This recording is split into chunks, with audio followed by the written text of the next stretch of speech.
PPKM akhirnya diperpanjang. Kita akan membahasnya pemirsa bersama dengan satu narasumber kita. Hari ini ada Pak Hermawan Saputra, Ahli Kesehatan Masyarakat. Selamat malam Pak Hermawan. Selamat malam, Bung Wilson. Apa kabar Pak Hermawan? Baik, sehat. Alhamdulillah. Semoga Bung Wilson juga sehat selalu. Siap, saya juga sehat selalu. Pak Hermawan, akhirnya ini pemerintah mengumumkan dengan nama baru, yaitu PPKM level 4 diperpanjang hanya 5 hari. Menurut Anda, idealkah waktu 5 hari ini untuk mempertimbangkan aturan PPKM ini, Pak, dan juga untuk melihat situasi Indonesia saat ini yang angka positifnya masih naik dan turun?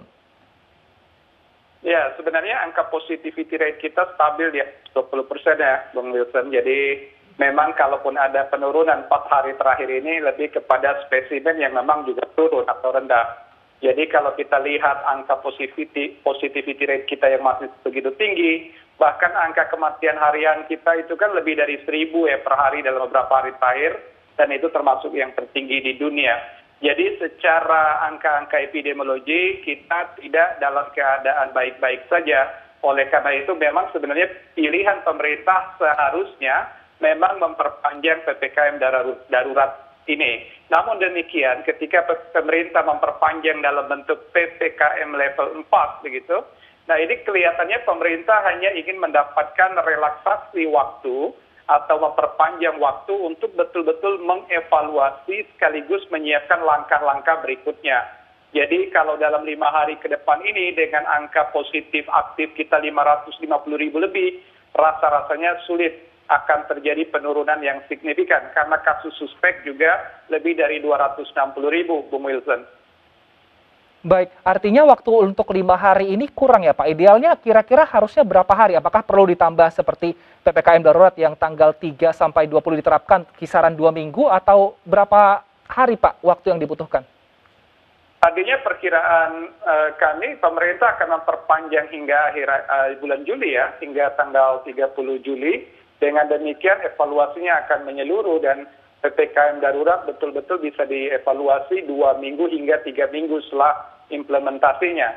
Tetapi dengan ditambah 5 hari kemudian diubah menjadi PPKM level 4, sebenarnya ada perubahan walaupun tidak terlalu signifikan di dalam pengaturan pembatasan di lapangan, dan itu sangat sulit sekali untuk implementasinya dikala peraturan sedikit berubah, waktu yang sempit, toh hari kerja efektif juga hanya beberapa hari, hanya 2-3 hari, rasanya tidak terlalu signifikan. Apa yang menjadi kebijakan baru ini dalam kaitannya dengan pengendalian angka-angka epidemiologi COVID-19, Bung Wilson. Nah, untuk pertimbangannya sebelumnya kami berbincang dengan Pak Fajrul yang merupakan juru bicara Presiden menyatakan bahwa untuk perpanjangan 5 hari ini salah satu yang menjadi acuan dari pihak pemerintahan adalah Prof. Wiku yang memang menjadi epidemiolog saat ini yang menangani dari pemerintahan. Namun 2 epidemiolog lainnya ada Pak Yunis Miko lalu juga ada Pandu Riono menyatakan sebenarnya kurang ini 5 hari. Lalu jika seperti ini pertimbangan apa yang akhirnya diambil pemerintah menurut Anda sehingga ya mungkin hanya 5 hari meskipun nanti kita tidak tahu diperpanjang atau tidak? Ya, sebenarnya Pak Wiku Adhisa Smito, Pak Pandu Riono, dan Pak Tri Yunis Miko dari kampus yang sama, Fakultas Kesehatan Masyarakat Universitas Indonesia. Secara basic keilmuan sebenarnya tidak berbeda jauh. Hanya yang satu ada di dalam pemerintah, mewakili Satuan Tugas Penanganan dan Pencegahan COVID di dalam Satgas COVID-19. Yang 2 sebagai akademisi, sebagai pengamat epidemiologis gitu. Nah, oleh karena itu sebenarnya kalau kita kembali kepada ilmu kesehatan masyarakat, memang untuk 5 hari ke depan ini sebenarnya tidak akan ada signifikan perubahan ya. Perubahan yang signifikan itu tidak ada yang betul-betul bisa terjadi karena kasus aktif kita sekali lagi 550.000, okupansi rate tetap di atas 90% di hampir seluruh rumah sakit rujukan COVID di Pulau Jawa, dan juga kasus suspeknya lebih dari 260.000. Jadi dalam 5 hari ke depan ini juga kami berharap ya, ini berharap pertanyaannya apakah tracing dan juga testing akan naik signifikan atau tidak. Karena kalau kita mau jujur, kita ingin ada peningkatan kapasitas testing dan tracing, tetapi malah 4 hari terakhir ini menurun. Sehingga temuan kasus juga seolah-olah menurun. Jangan sampai hari-hari esok ini juga menurun, karena sesungguhnya yang harusnya kita lakukan adalah meningkatkan kapasitas testing untuk mengestimasi populasi yang beresiko, untuk melakukan mitigasi resiko, sekaligus untuk mencegah kematian. Tetapi kalau tidak, kematian akan terus meninggi, dan hari-hari terakhir ini juga kematian cukup tinggi terkait dengan COVID-19 ini. Baik, kita harapkan testing dan juga tracing meningkat. Nah, tapi untuk kedepannya, mungkin selama 5 hari ke depan jangka pendek, Pak Hermawan, apa yang perlu diperhatikan? Baik itu pemerintah daerah maupun pemerintah pusat. Apalagi kita kemarin baru merayakan Hari Raya Idul Adha, di mana ada beberapa rumah ibadah yang melaksanakan sholat id bersama di masjid. Apakah ini juga perlu dilakukan tracing atau testing, atau hanya menunggu saja nanti ketika ada yang positif, barulah dilakukan tes di sana? Cara kita melakukan testing sekarang masih pasif sifatnya ya. Jadi rata-rata testing yang dilakukan dengan sejumlah besar spesimen ini mengandalkan adanya pasien yang memang sudah hadir di rumah sakit, datang ke puskesmas atau datang ke klinik-klinik dan balai pengobatan.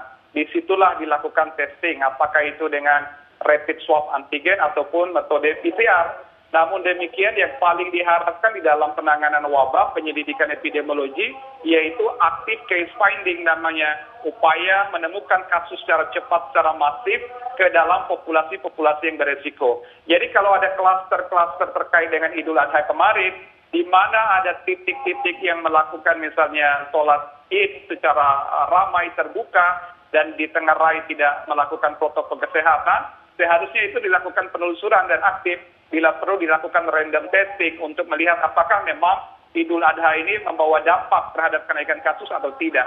Dan itu kan sangat terbuka, bisa ditelusuri dengan cepat, karena pemerintah punya aparatur hingga ke level kelurahan ya, RT RW bahkan. Jadi kita berharap agar pemerintah dan pemerintah daerah meningkatkan kapasitas testing dan tracing ini, bukan malah menurunkannya. Jadi kalau seharusnya 550.000 kasus aktif ini, mestinya 1 juta spesimen per hari yang harusnya diperiksa. Itu yang kita harapkan sebenarnya, Bung Wilson. Dan pemerintah sendiri kan sudah menargetkan di bulan Juli ini paling tidak 500.000 spesimen, tetapi juga sangat jauh dari target apa yang sudah dicapai saat ini dan yang dilakukan, Bung Wilson.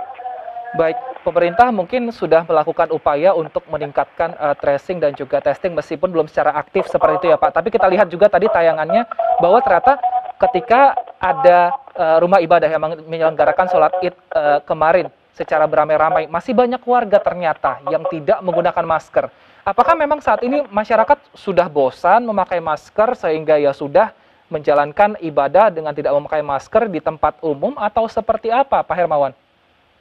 Ya, memang kejenuhan itu ada ya. Kita udah 16 bulan berlalu, ada COVID di Indonesia ini sudah 1 tahun lebih. Jadi ada kejenuhan. Boleh jadi masyarakat itu ada yang sudah paham bagaimana mekanisme peluran, tetapi tadi masih aja abai.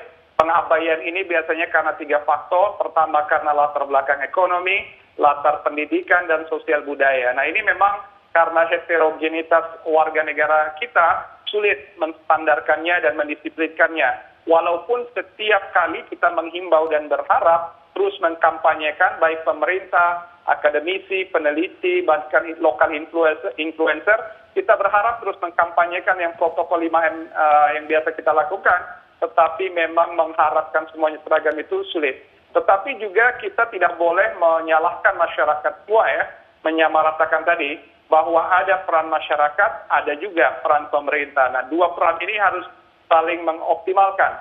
Pemerintah dengan fungsi testing, tracing, dan treatmentnya, masyarakat dengan protokol 5M sekaligus menjaga kesehatan lingkungan. Nah ini yang terus kita kampanyekan.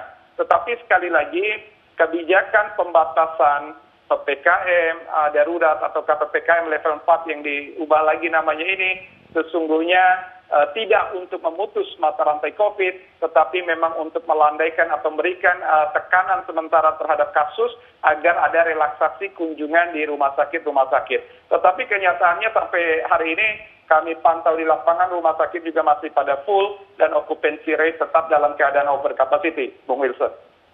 Baik. Nah, jika saat ini seperti tadi yang Bapak katakan memang rumah sakit saat ini masih full, bed occupancy rate juga masih tinggi. Lantas apa yang harus dilakukan pemerintah ini? Jika PPKM level 4 tidak cukup, perlu apa lagi Pak Hermawan agar angka positif bisa turun, positivity rate-nya tadi secara keseluruhan juga bisa menurun. Apa yang harus dilakukan? Sebenarnya kita memiliki Undang-Undang Kekarantinaan Kesehatan ya, nomor 6 tahun 2018. Di dalam undang-undang ini sebenarnya sudah termasuk apa yang harus dilakukan, yang mana yang menjadi pilihan, dan apa yang menjadi hak masyarakat juga. Tetapi undang-undang ini kan tidak menjadi acuan utama selama ini. Bahkan di dalam undang-undang ini kan ada 4 opsi dalam penanganan dan pengendalian wabah. Ada karantina rumah sakit, karantina wilayah, dan PSBB. Rasanya karantina rumah dan karantina rumah sakit tidak lagi relevan.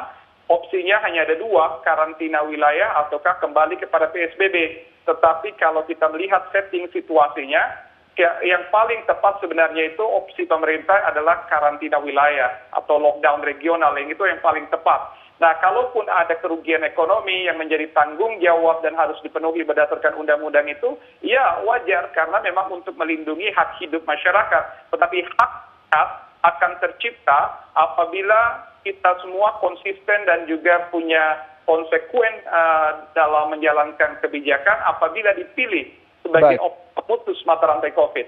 Karena kita melihat hari ini untuk vaksin belum bisa menjadi solusi. Nah, solusinya adalah kekuatan dari segi kebijakan, tetapi sekaligus menghindari subjektivitas dan multitafsir terhadap kebijakan di lapangan seperti halnya PPKM yang sudah sering kita amati sebelumnya. Baik, terima kasih Pak Hermawan Saputra, ahli kesehatan masyarakat. Kita harapkan nanti semoga evaluasi dari PPKM level 4 ini bisa berjalan dengan baik, dan jika nanti pun diperpanjang atau tidak, ini kebijakannya lebih realistis sehingga bisa dilaksanakan oleh masyarakat maupun pelaku usaha. Terima kasih Pak Hermawan Saputra telah bergabung bersama kami di Indonesia Bicara. Terima kasih. Pemirsa, kita akan membahasnya lebih lanjut di segmen berikutnya dengan narasumber lainnya. Tetaplah bersama kami.